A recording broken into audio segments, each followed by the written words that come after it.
Every generation has experienced a defining event that splits life into before and after. Maybe it's the space shuttle disaster, a presidential speech about a deadly new virus, or a dad checking the stock market and then losing his lunch. No one sees it coming, but when it hits, everything shifts. On today's episode of the Infographics Show, we're looking at the biggest tragedy that shaped each generation, the lost generation. Let's turn the clock way back as we exit the 20th century. The lost generation refers to those born between 1883 and 1900, and they were about to live through one of the most tumultuous times in human history. Their parents likely remembered the Civil War within living memory, an era that still saw combat mostly defined by cannons, rifles, and cavalry charges. But times would move fast, and technology would take a quantum leap in only a few decades. The Industrial Revolution changed work forever, and this generation was coming of age in the height of the movement for women's rights, and it seemed to be an era of promise. But this generation would be faced with not one, but two world-changing conflicts. The 1910s were consumed by war, something the majority of the public in the United States was strongly opposed to. Isolationist leanings led to the election of Woodrow Wilson, who used the tagline, "He kept us out of the war," to great success. But just because you don't want war doesn't mean war won't come for you. A series of provocations, including Germany's sinking of the British civilian ship Lusitania and an intercepted attempt to convince Mexico to attack the U.S., pushed America over the edge. Soon the United States declared war on the Central Powers, and the boys were marching off, and it would be the biggest mobilization in U.S. history. While the Civil War had a massive death toll, it was partially because everyone on both sides was an American. This would be different. A huge number of troops, a total of 2.8 million young men, would be drafted into the military and shipped across the Atlantic for a brutal war in the trenches of Europe. Known as the Great War and the War to End All Wars, it featured brutal trench warfare and the use of chemical weapons that horrified everyone, condemning a total of 16.5 million people to death. In the end, the U.S. and its allies did win the war, and the troops came back. Well, those who survived. It was a time of celebration, with many hoping the generation would finally get a break. But Mother Nature had other plans. Not long after the troops came home, alarming reports started to circulate of a new pandemic that was cutting through the population like a knife through butter. It was called the Spanish flu, because Spain, being neutral in World War I, was one of the few countries reporting on it. The symptoms were similar to regular influenza, if it was jacked up on steroids. It not only spread fast, but it had the ability to create an adverse reaction in the immune system. This caused deadly reactions, not just in the vulnerable and the elderly, but in the young. And by the time many people realized what was happening, it was too late. The pandemic had started spreading during the last days of World War I, and wartime censors didn't want the news to spread due to morale. This led to many people getting infected when they returned home from the war and started socializing at parties. It's estimated that a third of the global population wound up contracting the virus, and at least 17 million people died, but possibly as many as 50 million around the world, making it the deadliest pandemic in history. This double whammy of depopulation events targeting the young devastated this generation. But they would rebound and become a cultural force during the Roaring '20s, and they were members of the leadership in the decades to come. But their stories are now a part of history. The last of them died in 2018, and the torch was passed to a generation that is hard to forget. After all, it is right in their name. The Greatest Generation. The Greatest Generation spans the years from 1901 to 1927, and the path of history wasn't slowing down any for them. They were born into a fast-evolving world, and they saw the events of the First World War and the Spanish flu with their own eyes, with many of them dying of it as teenagers and young adults. But then came the Roaring '20s, and the world seemed to be full of promise. The economy was growing fast, the social scene was inviting, and they were looking forward to dancing into the '30s and beyond. But the stock market had other plans. The defining tragedy of the Greatest Generation was undoubtedly the Great Depression, which began on Black Monday in 1929. A massive sell-off that caused stock prices to collapse was caused by a combination of factors including unsustainable growth, high tariffs, and panic among shareholders. And the results were devastating. There were few of the guardrails that exist today. Many companies saw their stock price fall to zero and go out of business immediately. Many banks went under, taking people's life savings with them with no guarantees from the government. That meant that countless people lost everything, and they didn't even have to be in the stock market. Life completely changed overnight. Whether you were a child or a young adult during this era, your life was altered. Many people lost their homes and they had to move into either small apartments or find themselves homeless. Many youths found their education suddenly curtailed as they were needed to join the workforce. They joined the mass number of people seeking employment, maybe including their dad, and then suddenly the world seemed like a very scary, uncertain place. Although hope did come in 1932 with the election of Franklin Delano Roosevelt. He promised bold new social programs to turn the economy around, but the pain would continue for a long time. Whether you were in the scrum of job hunters in the cities or facing the collapse of the agricultural sector in the Dust Bowl out west, just about everyone suffered during the Great Depression. Success might not always trickle down, but failure certainly does. And the Great Depression would define the 1930s and be this generation's defining tragedy. But what about the other big thing that happened in the 30s? Surprisingly, World War II played a very different role for the greatest generation. When Pearl Harbor was attacked by the Japanese Empire, it rallied the public like never before. This wasn't seen as an elective war like World War I was in the United States. It was seen as a necessary battle for survival, and the public bore a much larger mobilization with courage. This also supercharged the U.S. manufacturing industry, as a huge number of ships and weapons were needed. This helped to pull the U.S. out of the Depression, although wartime rationing would continue. The war ended in a definitive victory for the Allies, and the soldiers came home to a hero's welcome.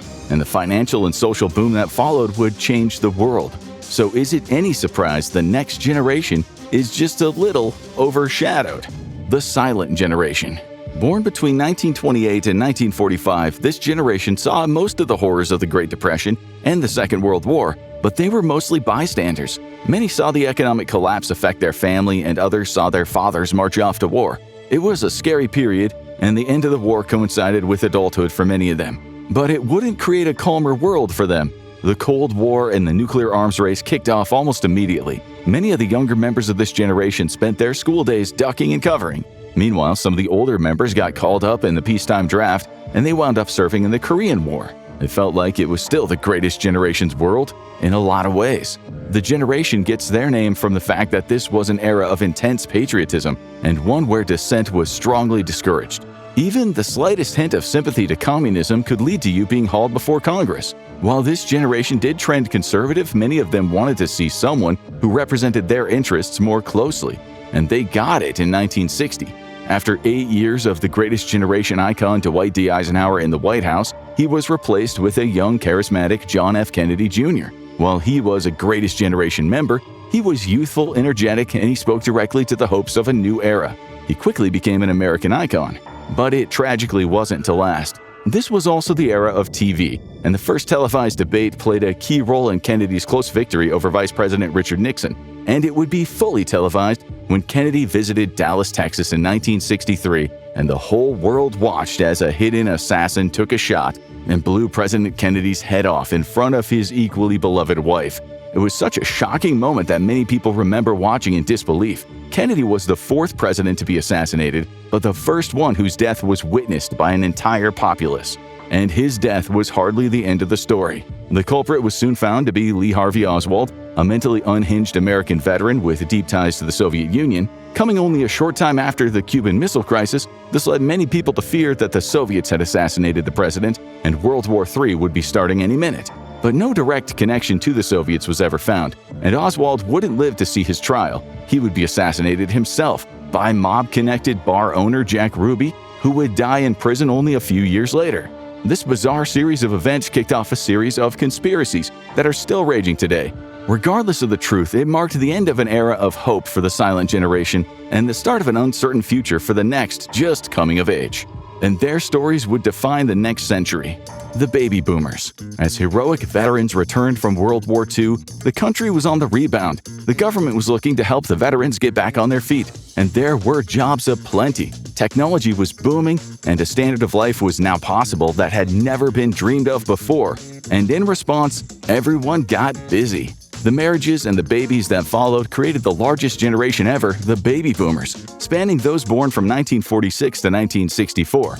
Just like the silent generation, their generation was largely defined by the Cold War, and the Kennedy assassination loomed large in their minds. But it was nothing compared to what was to come. For this generation, the peacetime draft was a way of life, with many being shocked when Elvis was called up to do his duty. Additionally, Kennedy wasn't the only assassination they were shocked by. They also witnessed the assassinations of his brother, presidential candidate Robert F. Kennedy, and civil rights leaders Martin Luther King Jr. and Malcolm X, each gunned down in acts of targeted political violence. They also saw the Cold War escalate as volatile Soviet leader Nikita Khrushchev rose through the ranks and made bold threats of nuclear war. And soon enough, it would be their turn to go to war. The Vietnam War didn't start with a big declaration of war. In fact, just like Korea, it didn't start with a declaration at all. Rather, the U.S. simply said it was going in as a peacekeeping force to aid the South Vietnamese rebels engaged in a civil war against the communist-backed North Vietnamese. The goal was likely to create a long-term armistice like was achieved in the Korean conflict. But this time, the U.S. and the Soviets were digging in for the long haul. What was supposed to be a limited military operation turned into a long-term quagmire. And soon the bodies started coming home. The slow trickle of drafted soldiers turned into a deluge. Suddenly, every young man was coming out of high school and knew their number could be up. This was met with dread as the war was becoming increasingly seen as a meat grinder with little chance of a definitive victory. While medical treatment for wounded soldiers was getting better, this meant that many more soldiers were coming back missing limbs or in wheelchairs. A terrifying prospect that sent many young men over the border to seek refuge in Canada. And on the home front, this would become a conflict that defined a generation. Today, the baby boomers have a reputation as a conservative generation, but they were at the heart of the anti-Vietnam protest movement, and this caused a rift with the older generations. Many greatest generation parents were disgusted by their anti-war youth. The protesters were accused of being unpatriotic communists by the government, and it all culminated in a tragedy, the Kent State Massacre, where student protesters were gunned down by National Guard soldiers. In the end, the Vietnam War ended active combat operations toward the end of Nixon's tenure. And then South Vietnam would fall not long after, leading most people to count the war as America's most embarrassing military defeat. It would be the last large-scale military conflict on this scale for the United States, something the next generation was very glad for. Generation X. For Generation X, the generation born between 1965 and 1980, life was starting to look up. They came of age as the Vietnam War wound down and the Cold War slowly began to thaw. Future Soviet leaders were a bit more reasonable, and no one wanted to see the whole world blow up. So the focus shifted to the booming U.S. cultural scene, and for Gen X, they were mostly associated with their love of music. This was the era of MTV, after all. They were hoping for a more laid-back adulthood in an America on the rise, and there was no point of pride bigger than the U.S. space program. But that was about to encounter a horrible speed bump. Generation X was born too late to see the first man walk on the moon, but they no doubt heard stories about it from their parents. The space program kept pushing further and further, sending more people into space and pushing the limits of the journeys. And then, in 1986, all eyes were on one ship, the Challenger. This was going to be the 10th flight for the ship and the 25th overall for the Space Shuttle fleet. This mission also gained special attention for the Teacher in Space project, which was going to send a civilian, Krista McAuliffe, into space. And on January 28th, all eyes were on the sky. The space shuttle took off as always, with millions watching. And then, only 73 seconds into the flight, things went horribly wrong. The shuttle began to break apart, splintering before exploding, erupting into a fireball that took all 7 crew members with it. This seemed almost unbelievable to everyone watching. After all, so many missions had gone off without a hitch. The public was familiar with the crew, resulting in mass mourning. An investigation revealed that a single faulty joint on a rocket booster triggered a catastrophic chain reaction that tore the orbiter apart, and it left the nation to ask a fateful question: should we keep shooting for the stars? While there were only 7 casualties in the Challenger disaster, the space program had been almost shockingly safe since its inception. The disaster cut a deep gash in the psyche of the American mind. The desire for further exploration was now tempered by fear of another loss like this, and many say the program lost its momentum after this. There would be another similar space shuttle disaster in 2003 as the Columbia shuttle broke up upon re-entry, a harsh reminder that no matter how much we prepare, space travel will never be without risks.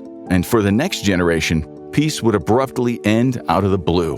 Millennials. For the Millennials born between 1981 and 1996, things were looking good. The U.S. was in an economic boom. The closest thing to a major military conflict was the Gulf War that took place in the early 90s. The conflict ended quickly, and it didn't feature a draft, and this generation was looking forward to a peaceful adulthood full of economic promise. A disputed 2000 presidential election shook things up, causing political tensions to rise, but many people were starting to refer to this era of prolonged calm as the end of history.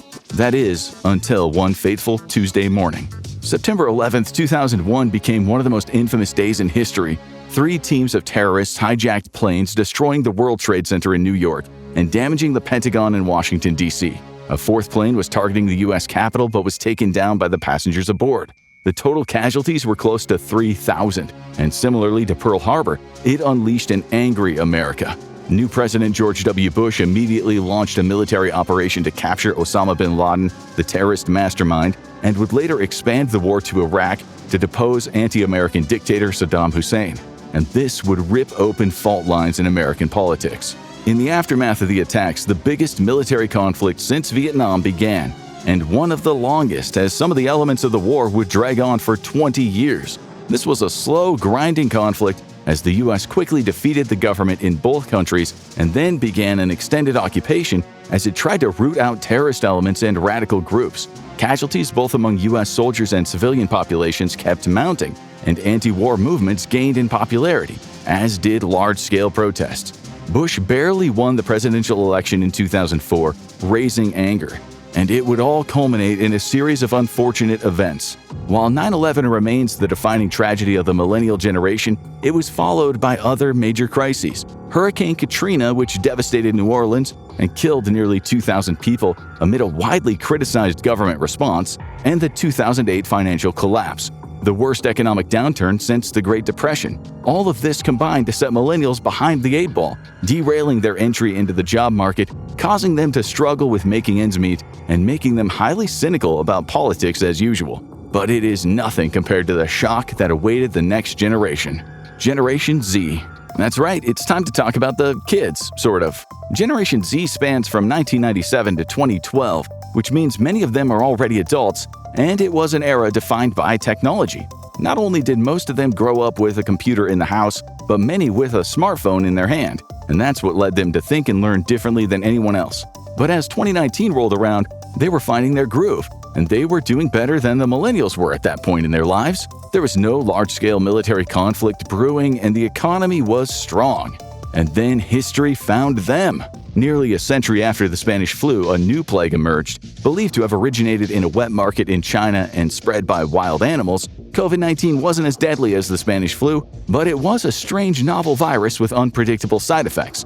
The first wave was incredibly deadly to anyone with even the slightest medical vulnerability, like a history of smoking or a past bout with cancer. And while some governments were slow to respond to the crisis, it was clear that something had to be done, so the world shut down. For Gen Z, the defining moment of their young lives is the moment that the lockdowns began. Suddenly, things looked completely different. They no longer went to school, instead doing remote schooling, which was figured out on the fly for months or even a year plus. Activities were curtailed, mom and dad might have been working from home as well, and suddenly life shrunk to the people in your household. Even activities like grocery shopping looked completely different. Masks, tests, and eventually vaccines were the order of the day.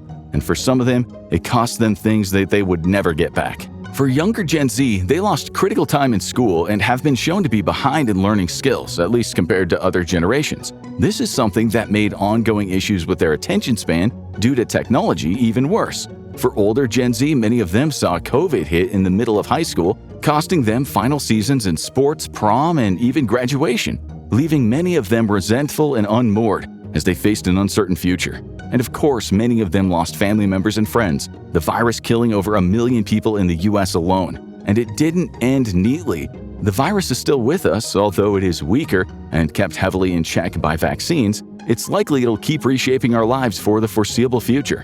Which raises the question, what's waiting for the kids? Gen Alpha are all still kids, having been born from 2013 to 2024, with many analysts saying that Generation Beta's first members are being born now. And as such, they wouldn't know what the biggest tragedy facing their generation is just yet, because it might not have happened. But there has been war, although little of it has touched the United States. There's been political drama, but they're not aware of it a lot yet. And they were dramatically impacted by COVID, missing some of their early school years. But there is one issue that's on the younger generation's mind more than anything else, and it is the world we live in. Climate anxiety is one of the biggest issues for Gen Z, and it's likely to remain the same for Gen Alpha. They'll be nervous watching the news in the skies for reports of heat waves, blizzards, hurricanes, and tsunamis, any one of which could turn into a mass casualty event.